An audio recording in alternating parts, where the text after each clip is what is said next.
മാഷ്. അയ്യോ തെറ്റി. അല്ല, മാഷിന്റെ കൂടെ രജനീകാന്ത്. അങ്ങനെ ഇത് എന്താണ് രജനീകാന്തിന്റെ? പൊറുക്കി.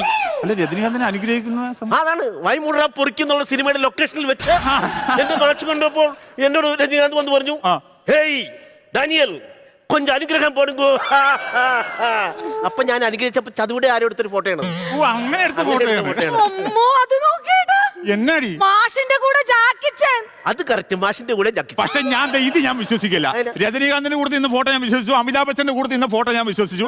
ചൈനയെ കിടക്കുന്ന ജാക്കി ചാന്റെ കൂടെ നിങ്ങൾ എങ്ങനെ വരും? അത് ഞാൻ പിന്നെ ഇപ്പൊ പൊളിയും. നോക്കിക്കോ, പറ. ആലോചിക്കട്ടെ. അല്ലല്ല, അത് പഴയൊരു കഥയാണ്, അത് ആലോചിച്ചെടുക്കണം. അല്ല, പറ എങ്ങനെ വന്നു? സത്യത്തിൽ ജാക്കി ചാൻ ഉണ്ടല്ലോ, ചൈനക്കാരനല്ല, പിന്നെ നമ്മുടെ കാഞ്ഞിരപ്പള്ളിക്കാൻ ഒരു ഇച്ചായനാണ് ജാക്കി ചായൻ. പിന്നെ പുള്ളിയുടെ അപ്പം വർക്കിച്ചായൻ പണ്ട് ചൈനയെ കുടിയേറി പാർത്താണ്. പിന്നെ അവിടെ പിന്നെ ഏലം, കുരുമുളക്, കപ്പ ഇതൊക്കെ കൃഷി ചെയ്ത്